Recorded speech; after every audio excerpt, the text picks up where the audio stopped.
We're gonna roll with another vlog, I guess you would say, on the Rubicon. Some things that I've been doing to it. You see here the plastic piece that was here before that I used in one of my previous videos. It's no longer here. I went with the metal ones. They're quite a bit more sturdy, and then also it's got the mole panel on it here. As you can see on this side, you can mount a holster to it. Does not affect your leg room or the seat sliding forward or anything. Also on the back side, I put the other mole aluminum panel piece. So this piece here is a basket that you can get on Amazon. You can see I've got a couple things in here, my hammock and stuff. Also has a mole panel on the front side. I've got my tearaway first aid kit mounted to that, and then my cargo crate thing there. So you can see that's nice and tidy over on the side. I really like that. That turned out really good with this. Easy to get to. Snap this off, yank it off. It stays out of your way still yet.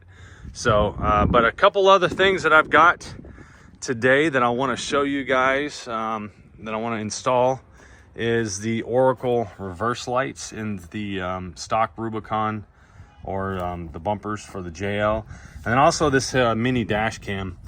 It's a USB dash cam style. So couple wiring harnesses I still need yet for these items. This one here, so I don't have to splice into the electrical system on the Jeep.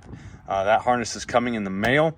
But these lights here, I'm gonna go ahead and install them and get them in the bumper, just so we can have them in there ready to go for whenever I get to the wiring harness and install this. So super easy, I'm sure. Pop it out, pop in these new ones. We're gonna read up on that and get those installed. So it's always nice to have a dash cam for multiple reasons.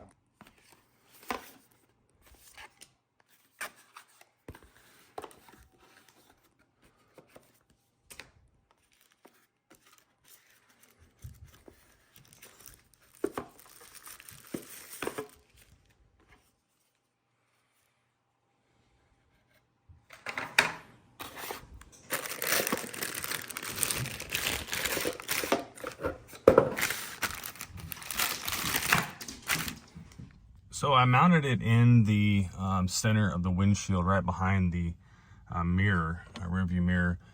This is very, very secure, this suction cup. You want to make sure you don't get it too far onto the grid there. Actually, that's on the outside, I believe. So it'd be okay to go a little bit higher, actually. So, but yeah, so then you just adjust this knob here and angle it where you want it to go. You can see there, this is from the driver's seat. It's kind of hidden there. So yeah, so let's get it plugged up and see how it works. Okay, so to route the wires, you can route the wire up underneath the headliner right there, and then you're gonna pop off these two pieces and take a 10mm socket to get that nut out that's up there, or that bolt. Then once that's out, this will come loose. Okay, so once you have that panel piece off right there, you can run the wire kind of behind this with the other wiring harness back through there. This right here just pops out with another couple panel pieces. You can see right here, just some clips right there. And you can run the wire down there and then put it up underneath of the dash right there. So, all right guys, and there it is installed. The wire's nice and tucked up. Got my SIM card in there and everything. So we're gonna start it up and let you guys see what it's like. So I've got the sound turned off. It's not going to pick up the sound when it starts, but you can turn it on to where it'll like basically chime whenever you start it up. So, but there we are. Nice and neat install. I'll give you some driving impressions before too long, but it's constant record and it'll loop. So I have it set up right now through the 12-volt plug, but that's going to change whenever I get it wired up a little differently. What's going on here? Okay, yeah. Okay, door shut. All right, so I got it wired down through here. This is how it looks. Do I like it like that? No, I don't. I'm gonna figure out a way to hardwire it in. There is a wiring kit to get for that, and I'm gonna try it out for a while, see what I think of the camera, and then I'm going to get it fully wired in to where I can still use this port here. But still need to figure out what I'm doing with the phone mount. I ordered the bullet point mount here, the ball mount. I got an idea of what I'm gonna do, but we'll see if it works. But yeah, so there it is. Loving the side pockets here, the mole side pockets. A lot of use out of those. So right now I'm just putting my phone in right here whenever I plug it in and charge it up. There's really nowhere else to put it. I don't want to block any of this stuff, so I'd like to put it right here. I had a pop socket right here, and I loved that, but it would kept falling off. So hopefully this right here will allow me to get a pop socket thing. I love my pop socket on my phone, so I got to have that. But Bullet Point Solutions should have something there for me. But I wish I could get something to mount right there. This is blank behind this. So what I might do is pop this panel off and bolt something in right there. We'll see how that works though. So, all right, guys, stay tuned. Initial drive, you can see that the wide angle lens does cover quite a bit. Gets the full hood, both fenders. The clarity is really good, 1080p. So something I feel everybody should have is a good dash cam on their vehicle. This one, Black Friday sale, was on sale for $39. So it can't beat the quality. Easily installed, highly recommended.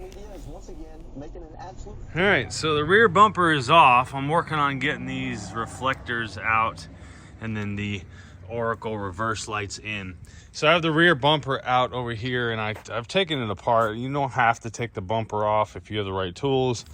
I couldn't get to these screws right here. They're 7mm. This piece here is over top of it, like this, and it's just a pain to get to. You can see it's hard to get up in there when the bumper is on the vehicle. So some 7mm screws will remove that bar, remove the reflector, and then these go right up here like this, like that. So these all come out with those same screws. So now what we're going to do is we're going to flip this over and remove the reflectors. They'll just pop out, and the new ones will pop back in, put the screw back in, put it all back together. So kind of a pain to get to and do, but once you get the bumper off, it's super easy. All right, so putting in these lights, the connector is going to go through this hole. This hole was already here. It's like Jeep intended it to be there for this purpose. The screw hole is there, the two clips, and then the hole that the wires go through. So what you'll do is you'll put these through here, 1 and 2, like that, and then the light itself will just sit in here like this, and you'll screw it in from the back side into that hole right there. All right, now I do have the Oracle wiring, non-splice wiring harness that did come in. You take out your driver's side tail light with your T40 Torx bit right here, and then that panel piece there, it'll come right out. This plugs in here like this, and then this other side plugs right into your tail light on this side here. So you fish these wires down there, and then connect them to the reverse light. So I got it all done. I want to show you guys the backup lights before it gets real dark. I'll do a before and after on the brightness, but there is what it looks like with them in right there. So yeah, they're pretty bright already as is, but I'll show you at night what it looks like before and after the install on those. I like it. All right, so let's put it in reverse and see what these backup lights look like here. Holy crap, it's like daylight out there. That's what it looks like right there. Like daylight, honestly. It's dark outside, but those are very, very bright.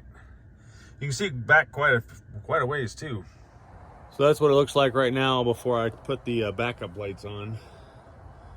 I'll put the backup lights on. Quite a bit brighter, you can see there.